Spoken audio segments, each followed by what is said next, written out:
I'm Charlotte McLeod with investingnews.com, and here today with me is Gareth Soloway, Chief Market Strategist at verifiedinvesting.com.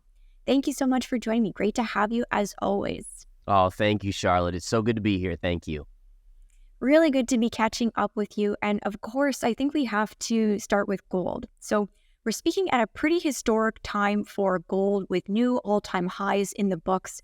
But gold investors have been burned before, and I think a lot of people are looking at this situation and wondering if this is a real move for gold. So I want to ask you, what are you seeing? What are the charts telling you about the future for gold? Yeah, so according to what I'm seeing is yes, it is a real move for gold. Eventually, we will finally get above that kind of 2080 level that we keep on hitting or piercing and then getting repelled back off of. And so just to show the chart here, we can take a look.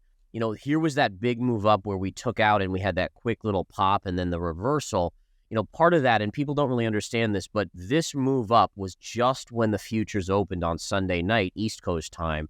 And we saw this pop on very light volume. I think stops were run at that point, and it created kind of this false sense of a breakout. And then obviously sellers came back in and price came back in here.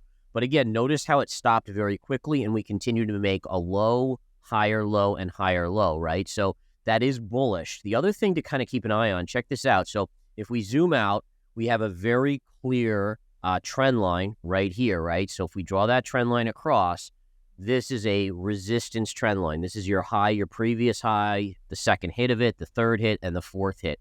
What's fascinating about this is probability-wise, I deal with data and probabilities, that's how I read charts, is that what we know is that when you have a trend line and you keep hitting it, it weakens. And metrics show that when you hit a trend line on the fourth or the fifth time, it tends to break. Basically, ramming into a door once, you probably don't break it down. Twice, maybe not. By the third, fourth, fifth time, that door is going to give way. And that's what I think is going to happen here. This also happens to be, and I know this is a lot, but this is some cool stuff on gold, is that we could also make a case that this is an inverse head and shoulder pattern, which is one of the most bullish patterns in the market. And so basically what we have here is shoulder, head, and shoulder. And what's cool about this is that you could actually go on and calculate out the target price. And the way and this would be the target for 2024, what I have at least. And what you do is you take the lowest point of the head here and you draw a straight line up to the neckline, this yellow line. So that is $457. What you do is you take that exact distance and you add it on to the breakout. Whenever we close above this line, you add $450 to that. And essentially, if we do that, we get, and I have to zoom out a little bit more, but basically the target price, and we'll just do it up here to about 457 right there, you're looking at a target of 2024, if this completes, to about $2,530 to $40. So that's pretty cool as well. I'm going to show you one more thing, and I hope people aren't getting bored of talking about gold, but it is a fascinating chart, is that if you look, and we go to our weekly chart on gold here, and let me refresh it so we can kind of see what we have here. So if we go to our weekly chart and we look at the data ranges, so we basically had this sideways consolidation from 2013 all the way to 2018 before we broke out. Well, that sideways consolidation was made up of a big move here, a smaller move here, and then a smaller move here, and then the breakout. And what you could see here is big move, smaller move, and smaller move here, which again implies that this should be on the borderline of this type of move to the upside. So again, there's like lots of things, and I just love charts. You can see I love charts and just finding these different kind of confluence type things. But across the board, with the Fed going dovish, we had the Fed just recently talking dovishly, 3 cuts next year, markets pricing in 5 or 6 cuts. All of these things are pointing to gold actually officially breaking out. Okay, thank you for going through all of that. I think when you show the charts and do all the drawings, it makes it really clear what your projection is going to be for next year. And please never apologize for talking about gold. I don't think our channel ever gets bored of that.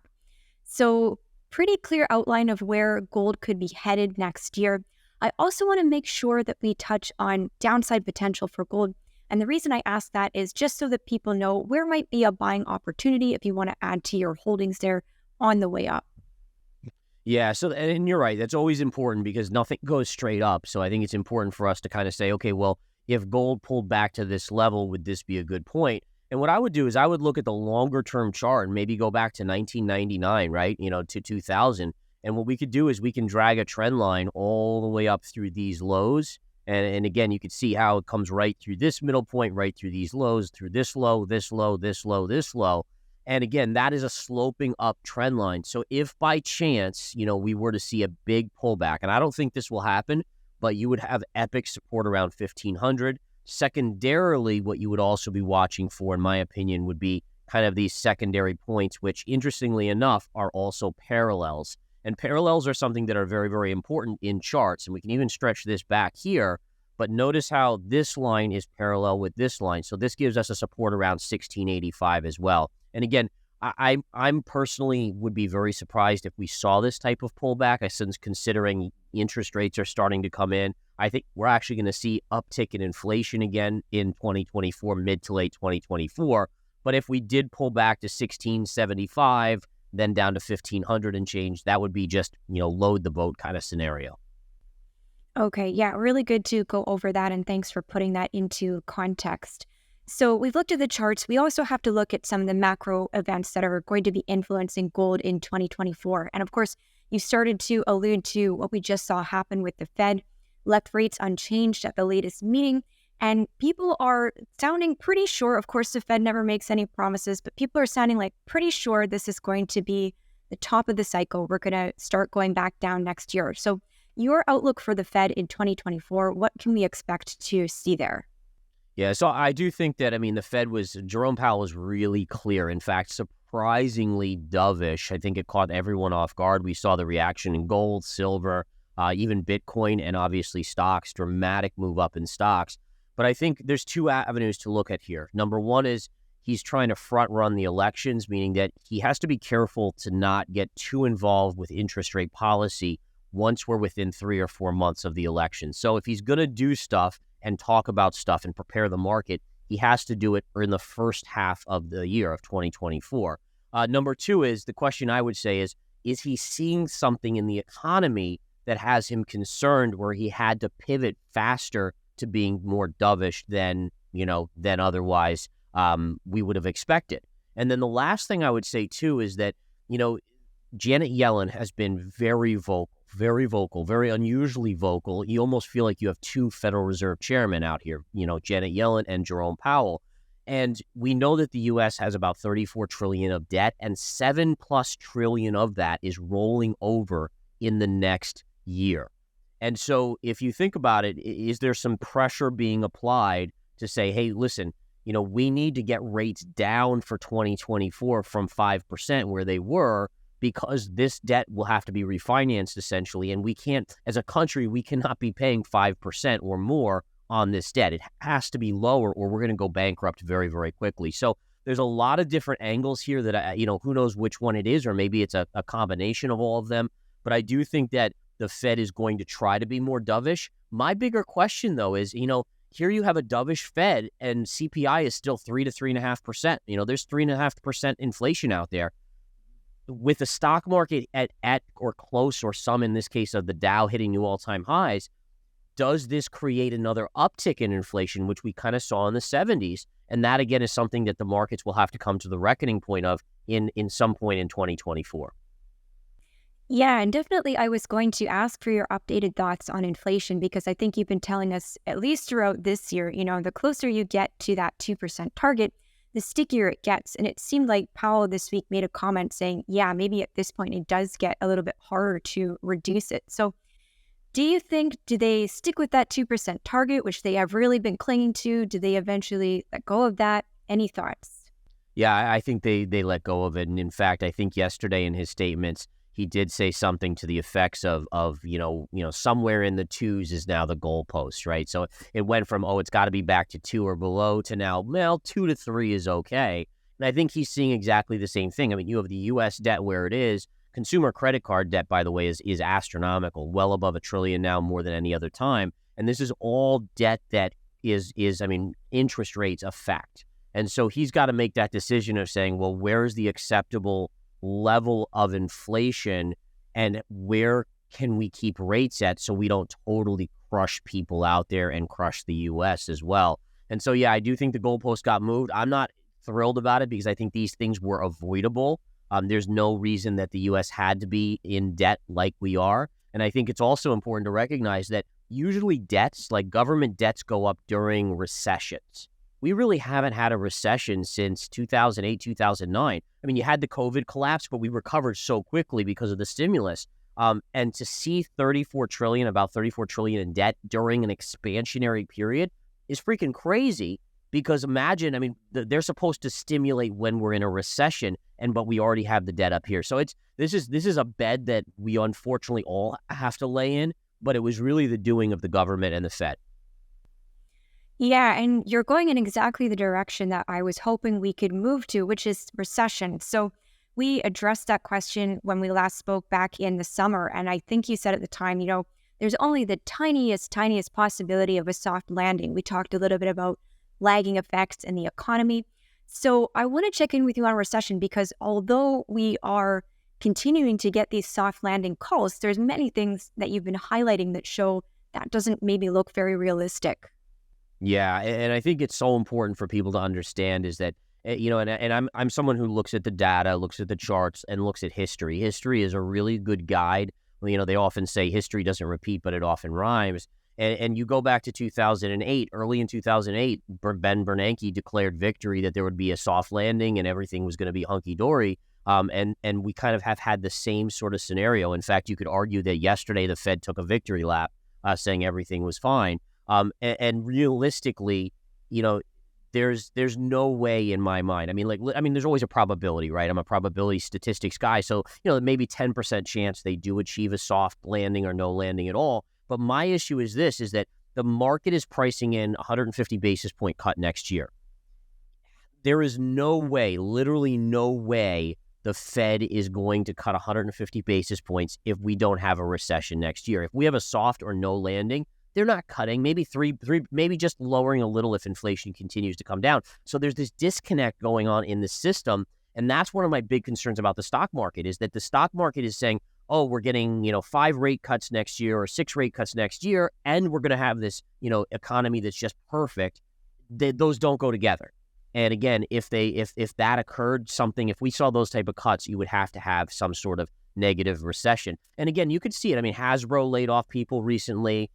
You've seen layoffs continuing. You've seen Oracle report earnings recently. They were horrendous. Adobe just reported earnings. So you're seeing the consumer starting to be stressed. We know that with credit card debt. The other thing we also know is that the data for Black Friday showed that there was a 50% increase in people doing buy now and pay later, right? If you got tons of cash, you're not doing buy now, pay later. Only when you're stressed and you're like, oh, I really want that new TV, but I can't afford it. Let me do a payment plan on it. And that is not a good thing when you see a 50% increase. So I'm still in the camp that in 2024, we do see a recession. The question is, how bad is that recession?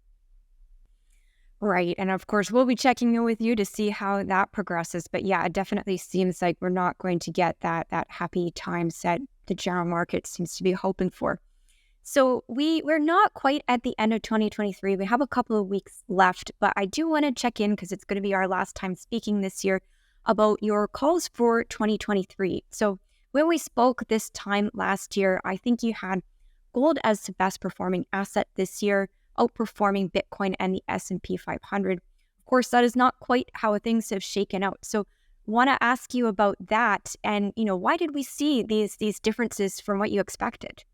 Yeah, so gold did perform well. For gold had an awesome year, right? I mean, it up, I think, like 15%. But you're right. Bitcoin obviously was the big winner of the year. I think I underestimated how quickly risk on would come back into play. I think also the spot ETF news was a big boon for it in terms of getting people to believe in this narrative that Bitcoin is going to just keep going and going. I'm in the camp now. I thought Bitcoin could potentially go as low as 10,000 in a worst case scenario. Now I'm in the camp where the only way that happens is if we see the stock market collapse 50+%, where it would cause a massive risk off event. And then that could maybe bring Bitcoin to 10. Otherwise, I think, again, you're looking at 25, 20K as the best case scenario on a pullback on Bitcoin. So that was a big performer. The S&P's done well. I mean, I think before November, gold was leading the S&P. Now I don't believe it's quite. I think they're more equal on their performance. But I'm still overall going into 2024. There are way too many disconnects between Fed policy statements, the economy, and the stock market.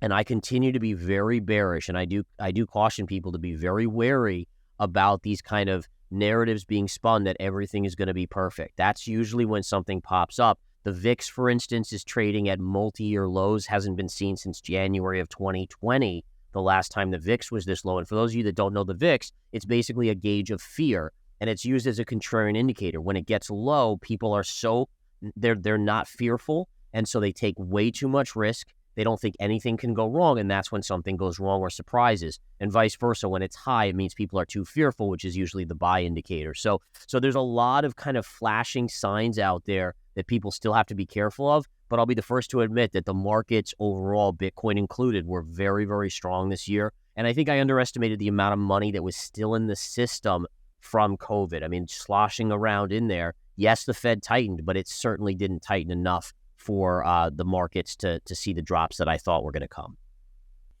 Yeah, and I always feel a little bit bad asking people to project 12 months in advance because it's, especially for you, because I know, yeah, and you're looking at things every day, right? Different factors, and I'm sure you're adjusting as you go along.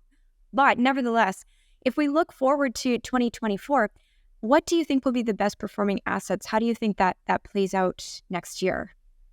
Yeah, so I'm going to stick with it. It may sound like a broken record, but I still think that Bitcoin at these levels has upside to maybe around 50,000, 48,000. That would coincide with the spot ETF approval. My feeling on that is that everyone's front running this news, meaning that everyone's piling in for the news, which means it could be a sell the news event.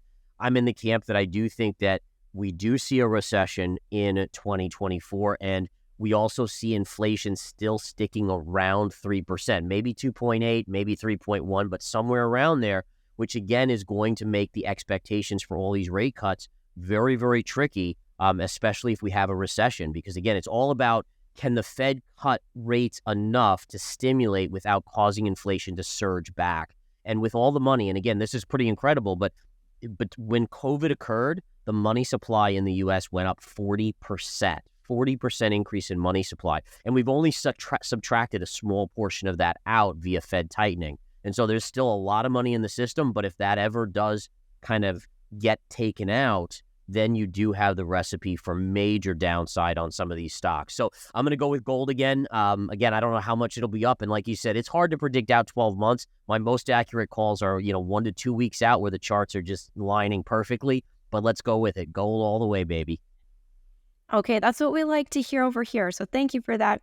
I have just a couple, maybe one follow-up on Bitcoin. So we have this spot ETF approval that looks like it's baked into the market. The other thing we have coming in 2024 is the halving event. And I am not overly familiar with Bitcoin, but, maybe if you could talk briefly about that and what investors should know about how that could impact the price. Yeah, so in general, halvings do have an impact, but interestingly enough, there's usually a run-up into the halving, and then it's a sell-off right after. The halving does make supply a little less easy to come by, which is why it generally will drive price up over time. But to me, it would be the equivalent of that's the fundamentals of Bitcoin. Now, fundamentals are important over the long term, meaning over the next 5 years, 10 years, 15 years.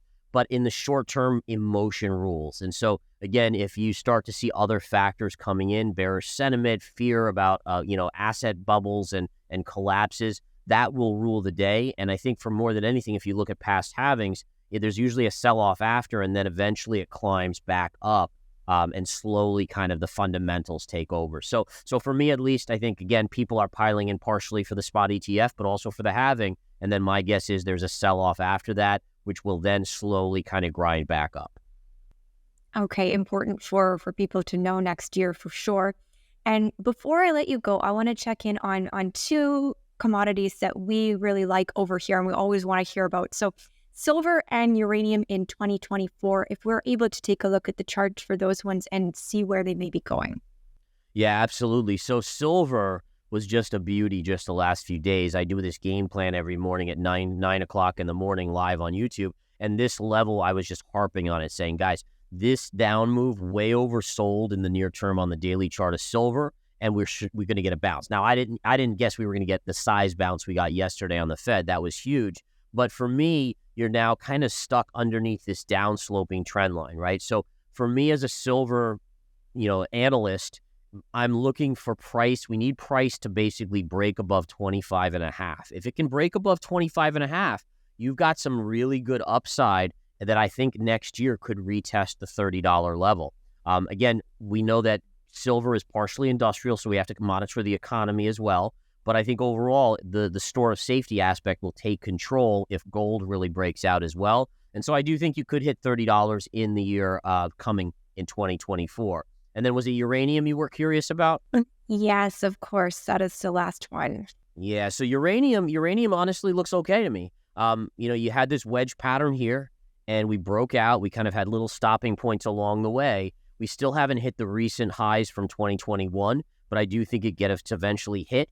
And I do think that the bigger picture here, if we erase these trend lines and we flip over to the weekly chart, I think this pattern here, there's a bigger cup, and then this is the handle pattern. And so I actually think that while you'll get a pullback around 31.5 on the URA with the ETF that tracks uranium, I think that you buy that pullback expecting a bigger breakout on uranium. And I'm still in the camp on a fundamental basis that as much as I like alternate energies like solar and wind and all this, reality is if we're really going to deal with, the climate stuff that's going on, climate change, we're going to have to go towards nuclear. And that's where this could really shine. So if you're someone that thinks that way, tucking a little bit of this away could pay off handsomely in the coming years.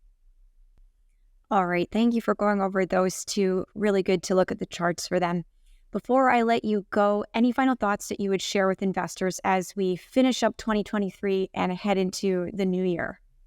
Yeah, I think for me at least, the only thing to kind of keep an eye on is the markets seem to be euphoric right now. We've had such a run up from the I think late October lows. I think the Nasdaq's up like 17%. Yesterday or the last Fed statement created this what could be a blow off top. I'm noticing today a little bit of a reversal in the markets. So I'm keeping a very close eye. Sometimes these type of things mark short-term tops on the market. So just be kind of basically for everyone listening, just keep your wits about you. Don't chase. Again, if you weren't in the market, sit back. There'll be another buying opportunity. People chase and then they get themselves in trouble. Just be patient. Let the charts come to you. Let the prices come to you. Okay, I think that's a really good place to finish up. And thank you so much for coming on to review the year with us. Look forward to 2024. Hope to do it again soon. Wonderful. Thank you so much. Have a great day. Of course. And once again, I'm Charlotte McLeod with investingnews.com. And this is Gareth Soloway with verifiedinvesting.com. Thank you for watching. If you like this video, make sure you subscribe to our channel. We'd also love to hear your thoughts, so leave us a comment below. We'll see you next time.